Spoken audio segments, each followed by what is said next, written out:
રજૂઆત હતી કે જે પ્રમાણે વડોદરા શહેરમાં આપણે સૌ જાણીએ છીએ કે અવારનવાર અકસ્માત થઈ રહ્યા છે, હિટ એન્ડ રનના કેસીસ થઈ રહ્યા છે, કોઈ ડ્રિંક કરીને ગાડી ચલાવે છે અને આવામાં સમયે ઘણા એવા લોકોના દુઃખદ અવસાન પણ થયેલા છે.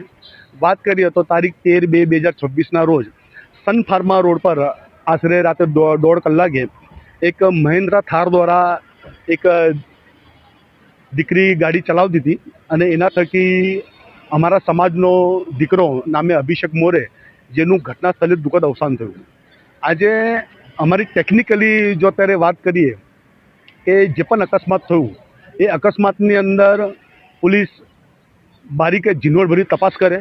સૌથી પહેલાં તો એક પ્રશ્ન આવે છે કે અમને જાણવા મળ્યા મુજબ કે જે પણ દીકરી ગાડી ચલાવતી હતી એની ઉંમર વર્ષ 19 હતી.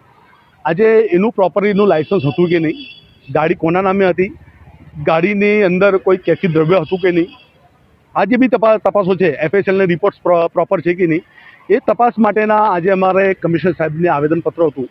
અને બીજી એક વાત તો કહેવા માંગીશ કે જે પ્રમાણે આ અકસ્માત થયું એ અકસ્માતની અંદર તમે જો કે 19 વર્ષની દીકરી એને રાતના 1:30 વાગે, ખરેખર એના મા બાપને એક વાત કહેવા તો માંગીશ કે તમે પૈસાની લાઈમાં તમે શું કરી રહ્યા છો એનું તમને ભાન નથી. આજે 19 વર્ષની દીકરી ને 19 વર્ષની દીકરીને તમે મહિન્દ્રા થાર જેવી હાઈલી પાવરવાળી ગાડી, તમે હોર્સ પાવરવાળી ગાડી તમે ચલાવવા આપો છો અને આવા સમયે કોઈ અકસ્માત થાય એના માટે ખરેખર તમને વાત કહું કે એના માટે જવાબદાર એના માતા પિતાઓ છે કે જેમની બેદરકારીના કારણે આજે એક સમાજના દીકરાનો જીવ ગુમાવ્યો. બીજું વસ્તુ તમને કહી દઉં કે આવનારા સમયની અંદર ખરેખર કાયદાની અંદર એવો સુધારો હોવો જોઈએ કે જે પણ અકસ્માતિક મૃત્યુ થાય તો એ બિન જામીન પાત્ર જ હોવું જોઈએ.